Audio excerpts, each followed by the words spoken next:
They gave me a cardboard box for 22 years. That's what it looked like in my hands. Brown, soft at the seams, just big enough to carry a life. I set it beside my chair in the conference room, while Patricia Ames from HR folded her fingers and smiled like she was waiting for a fire drill to end. Next to her sat Leonard Sloan, the new operations director, for months in, starched cuffs, hands that hadn't met grease. A spreadsheet open like a blade. "Ken," Patricia said, sliding a folder toward me. "We're implementing operational changes." Leonard nodded at the numbers as if numbers were air. "Market pressures. Competitive restructuring." I knew that language. It never looked you in the eye. I opened the folder. Severance. 2 weeks to train my replacement. Half my pension now, the other half in drips, monthly like 4 fluid. The logo at the top wasn't the one I'd come in under. They'd changed it last year while we were still making our quota. The paper smelled like toner in winter. "Your replacement starts tomorrow," Patricia added. "Jason Cole. Business degree from Oklahoma State. Very promising. Very promising." I stared at the wood grain and counted the lines the way I used to listen to machines. 22 years without a major accident. 346 people went home with all their fingers on my watch. We built industrial valves and pressure equipment for refineries. Tight tolerances, lies downstream. I wrote the lockout protocols. I set the maintenance cadence like a metronome. I trained every foreman who trained every lead tech who told a young kid where to place his hands. "I understand," I said. The word surprised me. Leonard looked relieved. Patricia's smile touched the door and stopped. I drove the long way home, following the riverfront where the old stacks still cut the sky. My father had worked there when the companies still wrote Christmas cards by hand. He told me, "A man is what he builds, not what he says." I believed him. I had built a system you couldn't see unless you listened for it. At the house, quiet as a winter plant on Sunday, I called Frank. He retired last year with a handshake and a sheet cake. "They let me go," I said. "Bastards," he said. "You gonna raise hell?" "No." I looked at my boots by the door. "They'll figure it out. Some things don't fit into 2 weeks of transfer." We said goodbye the old way, with silence. I set the box on the table. Passport photos of crews at barbecues. A wrench with my initials scratched on the handle. Safety glasses that still remember my face. I rubbed the grit into my thumb. It never fully washes out. That's the thing about dust and care. They get into you. They thought they were taking back a badge and a desk. They didn't know what they were losing. Not yet. I didn't stumble into the floor.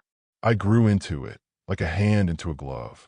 Back when Ethan was a year old and Jennifer still hummed while packing his daycare bag, Western Plains was a promise more than a paycheck. 3 shifts at first, then supervisor in 3 years, assistant foreman by 7, and lead after Jack Thompson hung up his keys and told me, "Keep the cadence, kid." The 4 taught me time. Not the clock kind, breath and pulse. I learned to hear a wobble in the number 3 press a half hour before Sensor woke up. Learned how the milling rig sulked on cold mornings and wanted coaxing, not force. Machines aren't stubborn. They're honest. Home changed while I was counting bearings. Jennifer said I was married to steel and schedules. Maybe I was. We spoke in intercom bursts for years. Polite, efficient, missing the music. When she left a decade ago and took Ethan to Colorado, I did what people like me do. I filled the hollow with torque specs and maintenance logs, doubled shifts when weather made the roads mean, drank coffee that tasted like the night shift. Holidays, too. I always thought if the floor ran smooth, life might follow. It didn't, but the habit held. The company shifted faces in 2011 when Midwest Industrial Group bought us. They left our bones alone, said, "If it ain't bleeding, don't bandage it." Then Axiom Partners arrived in 2020 with polished shoes and a doctrine of decimals. They liked words like streamline, optimize, leverage. They trimmed excess capacity. That never felt excess to anyone who tried to find a bearing at midnight. The maintenance budget got shaved, so thin you could see daylight through it. They extended service intervals past the line where prudence turns to prayer. 3 of my best mechanics were swapped for contractors who wore bright shirts and stayed exactly 2 weeks past comfortable. I kept notes the way a fisherman knots rope, steady, private. Dates, parts numbers, photos. I could feel the culture loosen like a bolt without thread locker. When Leonard Sloan came in, MBA sharp, eyes on KPIs. The floor got reintroduced to itself by a slide deck. Data-driven decision-making. He called it, like the rest of us had been using dice. He skipped the second safety review, then the third. My training budget requests bounced back with comments that sounded copied and pasted. He hired juniors who questioned our daily inspections because a manual recommended weekly. Manuals are fine. So are maps. But rivers move. Some evenings I'd walk the aisles alone just to memorize the order of quiet. There's a particular silence you aim for. The safe kind, like a held breath before applause. I guarded that. I believe my job was mostly listening. To people, to metal, to heat. That's the part that doesn't show up on a spreadsheet. The way Alicia's hands slow when her sugar dips. Or how Diego needs to call his son when a late shift runs long. Or the way Russell signs to a deaf operator from across the line. Makes the whole row run smoother. I built a house out of rituals. I thought ritual would protect it. Then the owners changed the locks. The new regime came in polished, like a floor waxed too often. Slick, showy, not built for boots. Leonard arrived with a welcome email and a slogan about future-ready operations, then walked the line on his first week the way tourists walk a museum, hands behind his back, nodding at exhibits. He called a floor meeting. Projector humming, lights dimmed. He said we'd be data-driven across all departments. Metrics would keep us honest. I didn't argue with numbers. I argued with the worship of them. Numbers can tell you the water's warm. They can't tell you why your skin still chills. A month in, the denials began. Training budget. Rejected. 3 times. Each answer a near twin. Not aligned with quarterly priorities. Safety review. Monthly. He skipped the second, sent a deputy to the third, forgot the fourth. My emails about maintenance. Bearing lead times, hydraulic filters. The generator that coughed on load. Went unanswered or returned with a question about whether the manual really required replacement that soon. Manuals require much less than funerals. They installed junior supervisors like new software. Smart kids, fresh from colleges where failure lives on whiteboards. They walked up to the lockout tag on the cutter and asked me if we could optimize the downtime. Another one pointed to our daily inspection sheets and wondered if weekly would suffice because the vendor suggested as much in a PDF. I said the vendor wasn't responsible for Alicia's hands. He blinked, as if I'd changed subjects. So I did what old men do when the air shifts. I started keeping a second book, not to hide anything, to protect the truth from getting flattened. Dates, times, photos with tags. Which pump whined on start, which press bled heat through a seal, which operator flagged a wobble no one else heard. I wrote down every meeting where throughput outmuscled tolerance. I printed the email where a procurement manager suggested we try a cheaper sealant because the supplier was cost advantageous. I stapled to it the failure curve I'd charted from the last time someone tried to save pennies on pressure. I wasn't building a case yet. I was building memory because I could feel ours being replaced with templates. Best practices, they said, as if the best practices live outside the room, not inside the people. Meanwhile, the floor kept telling me the same small truths. The number 2 mill sulks when the air turns dry. The North Bay wants an extra space heater on freeze nights. Diego works smoother after a call from his son at boot camp. Alicia needs 5 quiet minutes at 10 o'clock when her glucose dips. We had our own metrics. We call them names. One afternoon, I found Leonard in the break room, eyes on a bar chart. We're leaving money on the table, he said without looking up. We're leaving fingers on the table if you keep trimming, I said. He smiled the way you smile at a stubborn door. Ken, the manual doesn't require half the redundancies you built. The manual doesn't write condolence letters. He chuckled, as if I told a story. I rinsed my mug and dried it with a paper towel that left lint. That's how the changes felt. Soft, harmless, leaving residue everywhere. Jason Cole showed up in dress shoes that clicked against concrete like a metronome for the wrong song. 28, neat part in his hair, tablet blinking every few minutes as if it needed reassurance. He shook my hand with a grip he'd practiced and told me he'd reviewed the metrics and spotted efficiency opportunities. I handed him steel-toed boots and safety glasses. Floor tour first, I said. Metrics later. We walked the lanes the way I used to walk Ethan to the bus stop, slow enough to catch questions before they formed. I introduced him to the people who were the real schematics. Diego Morales at the lathes, shoulders like load-bearing walls, eyes soft when he talked about his son in the Marines. Alicia Torres on assembly line B, nimble as a seamstress, glucose monitor tucked beneath her sleeve. She nodded when I said she takes 10 at 10, no matter the rush. Russell King, night shift, hands speaking faster than lips, his signing of music the floor learned to follow. I told Jason about the North Bay's draft and the way the number 2 mill needed an extra minute in winter. He took notes, polite, precise, like a census taker. Names didn't seem to stick. He asked about our checklists, if we really needed daily, if weekly would do. I told him we wrote those lists with scars. He smiled, chalked it up to legacy habits. I said legacy keeps people alive. I showed him the maintenance wall, my calendar of care. Pumps bled, seals sighed, filters darkened on schedule. He nodded, then asked if he could rationalize intervals to reduce downtime. The word rationalize floated between us like a paper plane that doesn't understand gravity. On my last Thursday, I passed the break room and heard his voice, bright with eagerness. Once we restructure the shifts, we can consolidate 2 maintenance positions, he told Leonard. And the safety redundancy Ken insists on for the hydraulic press. The manual doesn't require those extra checks.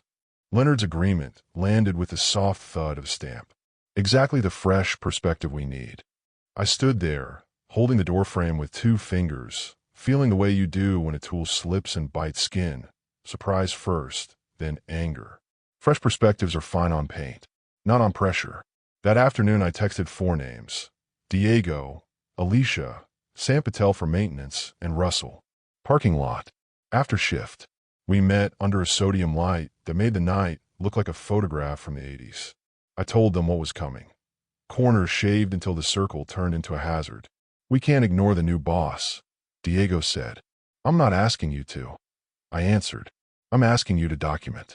Dates, photos, anything that smells wrong. Call me first. I handed them index cards with my number in ink that wouldn't run. Alicia tucked hers behind her phone case. Sam slid his into his cap. Russell signed, careful watch. Care. Quiet. When we broke, I watched them walk back to their cars, shadows long on yellow concrete. I felt the floor shift under us, just a degree. Enough to change where all the weight would go. My last day came in without weather. No speech, no cake, just fluorescent light and the clean sound of someone else's footsteps at my desk. Jason had already moved my stapler 2 inches to the right, which felt like a metaphor and a theft. I clear my locker the way you dress a body. Careful, slow, with respect.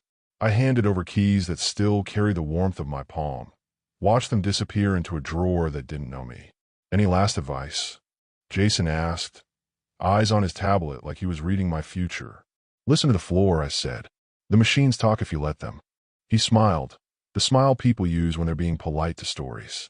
I walked out through the door I'd walked in 1,000 times. The badge reader chirped once, then went quiet. The lot smelled like hot dust and sun on steel. At home, I set the cardboard box on the kitchen table and left it sealed, as if opening it might let out something that couldn't be put back. But I didn't cut the cord. I made a line you couldn't see. That night, I wrote 4 names on a notepad and underlined them like a prayer. Diego, Alicia, Sam, Russell. I called each one and said the same thing. If anything shifts, maintenance, schedules, parts, write it down. Time, date, who said what. If a bolt groans wrong, if a checklist shrinks, if someone calls a shortcut a solution, call me first. They didn't ask why. They'd heard the same wind I had. The first week I tried to be retired. I walked the river path where the stacks are ghosts now, where dads push strollers and oil trains run slower. I made breakfast like the commercials and ate it at the table I used to pass on my way to nights. But the phone hummed quiet as a wire in the wall. Diego, they slid the press inspection to bi-weekly, says the vendor allows it. Alicia, new disposable gloves, thinner. Tear if you look hard. Sam, backup generator parts denied. Next quarter. I made a log the way I used to set a schedule. Date, source evidence. Photos, screenshots, little maps of worry. On day 12, I drafted an email to Patricia and Leonard that read like rain. Calm, steady, unarguable. I didn't accuse. I offered. Having overseen these systems for more than 2 decades, I wrote, I'm available to consult on risks introduced by recent protocol changes. It was the kind of message that leaves people room to do the right thing. Patricia answered an hour later with a sentence that could have been printed on a mug. Thanks for your concern, Ken. The transition is smooth. Jason's implementing several efficiency improvements. We'll reach out if we need your insight. Corporate 4. Stay out of the kitchen while we rearrange the knives. Week 3. A belt slipped on the number 3 press. 2 hours down. No injuries. Management called it a fluke. Week 4. A hydraulic weep the size of a thumbprint grew into a stain. Week 5.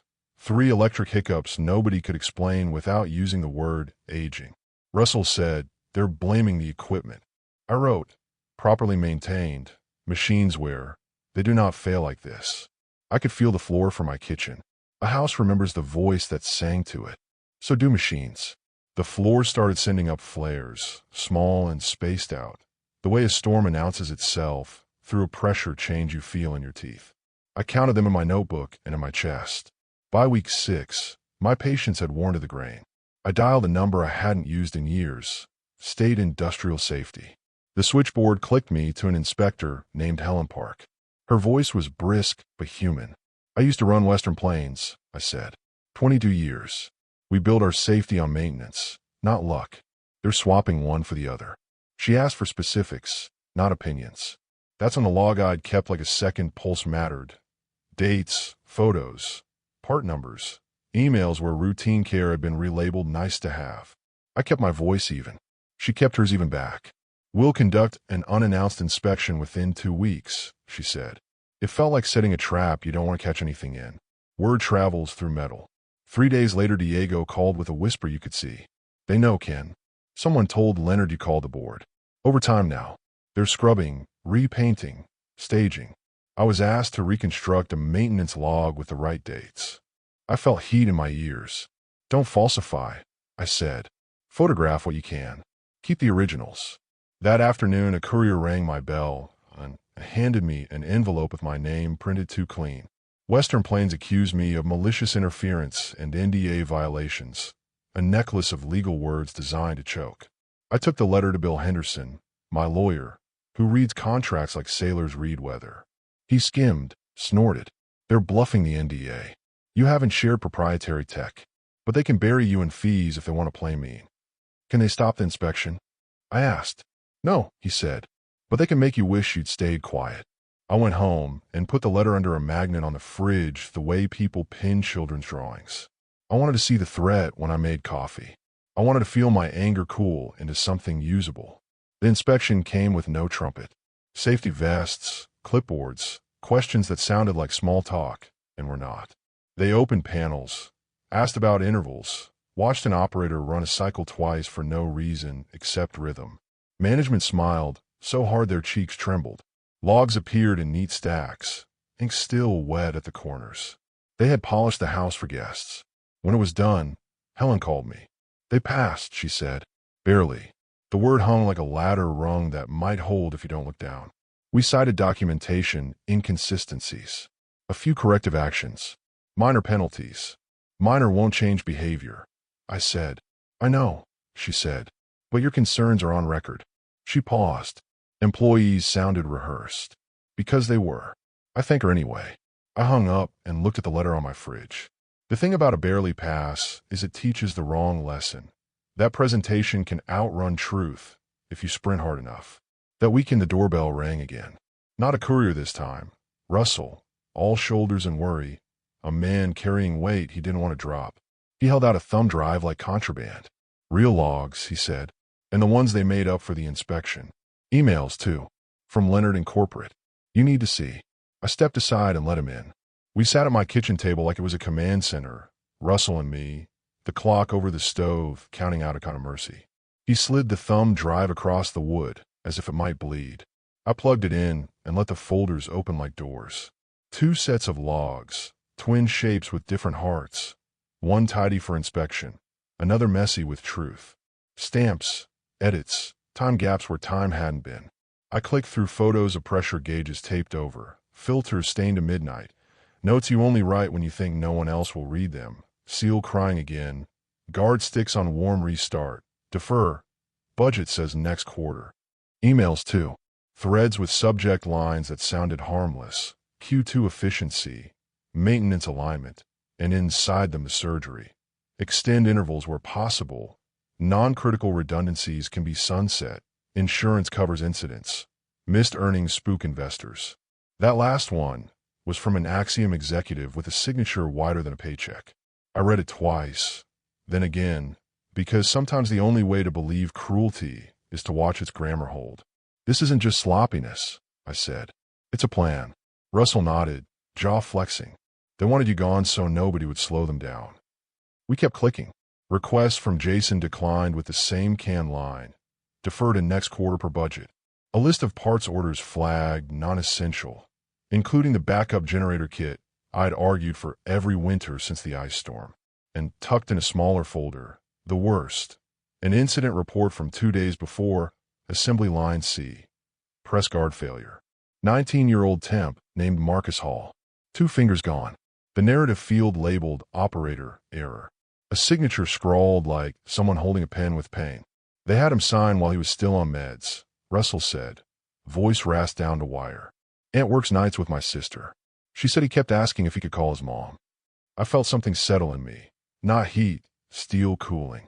I thought of my father on the riverfront telling me a man is what he builds.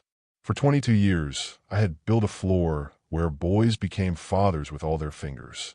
And now a spreadsheet had taken 2. We kept going because stopping felt like betrayal. We traced edits between the real logs and the inspection logs, lined them like bones. We matched denial emails with equipment failures. The way deferred seals became leaks, how leaks became shutdowns. I printed a dozen pages and laid them out on the table like a map of a city that had been quietly redistricted. Why bring this to me? I asked Russell finally. This could cost you your job. He looked at his hands. Grease in the lines, a language I understand. Because you taught us to call a hazard by its name. And because Marcus is a kid. And because if we don't do something soon, it won't just be fingers. I closed my eyes and saw the floor. Not the equipment, faces. Diego, Alicia at 10 o'clock with her glucose snack, Sam squinting at a bearing under a shop light, Russell signing across the line. People who had trusted me to keep the world from falling on them. Okay, I said. No more warning shots. We do this right. Ow, leverage, I said. Not noise. I pulled the legal letter from my fridge, set it beside the prints, and felt the fear turn into something like clarity. If they want to play at risk, we'd show them cost. Leverage lives where money listens. Not in speeches, not in rage. I called a small meeting at Frank's place, neutral ground that still smelled like coffee and carb cleaner. Diego sat forward, elbows on knees. Alicia brought a notebook with flowers on the cover. Russell kept his cap in his lap, twisting the brim into weather. I laid the prints and emails on Frank's kitchen island, a map of choices that had been made far from our floor. We could go to the media, Diego said. We could, I answered. They'll polish, posture, and wait it out. We need something heavier. What kind? Alicia asked. The kind that affects orders, I said. And the kind that can't be coached for an inspection. I gave them assignments that sounded like care. Document every shortcut. Photos with timestamps. Keep originals off-site. Write down who said what exactly. If you're asked to rewrite a log, don't argue. Take a picture first. They nodded like people who know how to carry breakable things across a crowded room. Move 1 was mine. I texted George Lawson from Meridian Energy, a client who'd known our parts as well as his own pulse. We met at a diner 20 minutes from the plant where the coffee tastes like effort and the booths squeak. He looked older, same steady eyes. We skipped the small talk. I showed him photos. Valves with burrs that would nick a seal, pressure bodies with surface, pitting we never would have shipped on my watch. These pass your new inspection? He asked. On paper, I said. Not in truth. He touched the photos like they might smudge. If a valve fails, we don't get a second chance, Ken. Ask for a quality audit, I said. Independent. Quiet. Look with your hands. He nodded once. We will. Move 2. Helen Park again, this time with more than worry. I sent a packet organized like a machinist's tray. Dates, photos, log discrepancies, denial emails stapled to failure events. I called after it landed. This is specific, she said. We'll escalate. Keep my name out of the early paperwork if you can, I asked. We can, she said. But if it goes formal, truth gets names. I understand. Move 3 was the risk. I asked Jason to meet me, someplace off the grid of his new routine. He chose a chain restaurant by the highway where no one looks up. He arrived tired around the eyes, the kind of tired you can't nap off. We ordered, didn't eat. They told me you were resistant, he said. I was resistant to shortcuts being renamed efficiency, I said. I slid a single page across the table. One email from Leonard denying a critical parts order. One photo of the same machine down 2 weeks later. They're building a story where you become the problem. His jaw tightened. I'm being asked to make numbers that won't make. You have a week, I said. Meridian's likely to audit. The board will return. When it breaks, you can be the fall guy, or you can be the one who wrote down what really happened. He stared at the page, as if it might instruct him how to breathe. If I document, I'm done. If you don't, someone else might be, I said. We sat in the quiet a long time. Finally, he said, what do you need? Copies. Denials. Any pressure from above. Dates clean enough to stand in court. He pocketed the page like it was warm. I'll text you. When I stepped back into the night, the highway rode a low, steady line of sound. It felt like a lathe turning, constant, inevitable. Leverage, I thought. Then patience. Then proof. Jason's text came first. 2 words that felt like a hinge turning. I'm in. Before I could answer, the floor decided for us. At 12:43 a.m., the group chat lit up like a welder's arc. Number 1 pressed down. Catastrophic. No injuries. Production stopped. Photos followed. Dark oil like a shadow under the machine. A panel hanging crooked.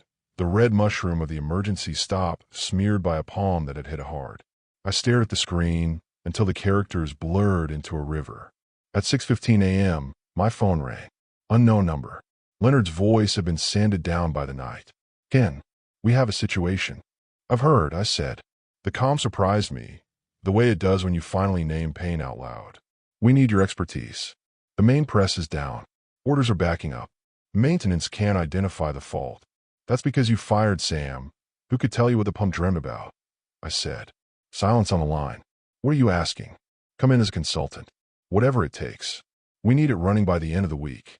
They always think it's about a switch you flip. I'll come, I said, with conditions. I bring my team, Diego, Russell, Alicia. I have full authority on repairs and parts purchases. And I want access to 6 months of maintenance records. Originals. A beat. Paper shuffling. The sound of someone swallowing pride. Fine, he said. Just get us back up. I parked in my old spot without meaning to. The air inside tasted like burnt sugar and metal. Heat-soaked, nerves raw. People stood in knots, whispering. Jason met me at the door, eyes rimmed in worry that didn't look performative anymore. It's worse than the pictures, he said. We opened the press like a story read from the end. Heat stress on lines that should have been replaced, seals flattened thin as regret, a filter clogged to the color of night. The failure wasn't a mystery. It was a ledger, balanced exactly the way they'd planned. Savings on one side, rupture on the other. Can you fix it? Leonard asked from the edge of the scene, as if proximity might stain him. Yes, I said. But first I need to show you something. In the small glass office that used to hold my coffee cup, I connected my laptop and opened a message I've been building for weeks. 1 address field, then 3. Axiom's executive team, the state board, Meridian Energy's procurement and safety. I attached the timeline, denials stapled to failures, logs folded against their doctored twins, photos, statements, the thumb drive spine translated into pages. I breathed once, the way you do before a cut you have to make clean, and clicked send. Leonard's face emptied, like a breaker tripping. You can't. I already did, I said, soft as a torque click. Now let me work. 3 days we lived in coveralls and solvent. Diego's hands inside the pump like a surgeon's. Alicia sourcing parts from 3 states away, arguing with a vendor until the price remembered decency. Russell rebuilding a guard with the patience of a man threading a needle in wind. Jason fetched, documented, didn't argue. We bled the lines, replaced what should have been replaced months ago, rewired where someone had saved 30 minutes and cost 3 days. While we worked, consequences arrived like weather. Meridian suspended orders pending their audit. The board announced a return visit, this time with clipboards that didn't blink. Axiom flew in a man with a hard smile and a softer title. On the morning of day 3, word spread that Leonard had been reassigned. The press came back to life that afternoon, a low, honest hum that felt like a hand finding yours in the dark. I washed my hands at the old sink. Grease refused to leave the usual places. Some things stay because they belong. I looked through the glass and saw faces I knew. Tired, wary, a little lighter.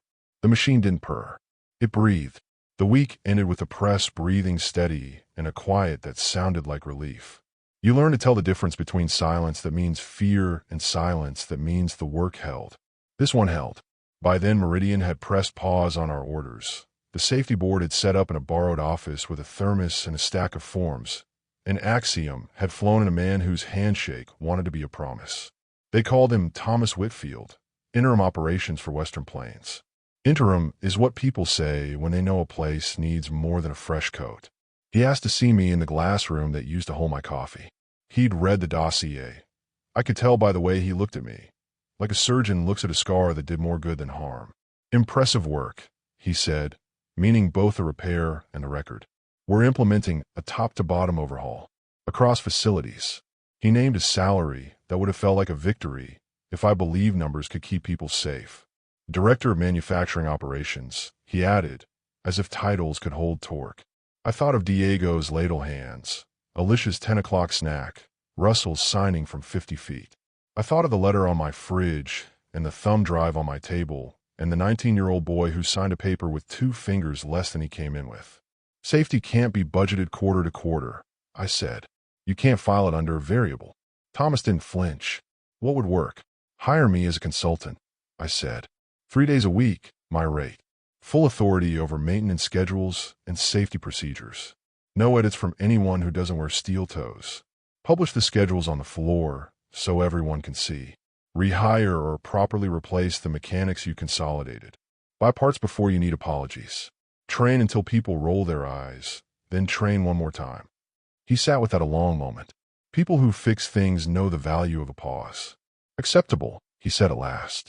With one addition, you train your successor. Not for a title, for a culture. Deal, I said. The following Monday, I walked back on the floor with a visitor badge I didn't mind wearing.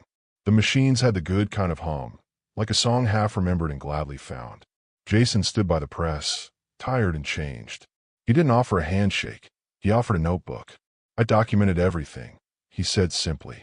Good, I answered. Now we start documenting what right looks like. We rebuilt what we should never have unbuilt. We posted maintenance charts where everyone could see the cadence, drew red lines through the places you don't cut. We ran drills until they felt like muscle memory and then kept running them. In the break room, someone taped a sign above the sink. If you have to ask whether we can skip it, we can't. I didn't go back for the title. I went back for the people who keep the world from breaking while the world looks away. The machines knew it. So did I.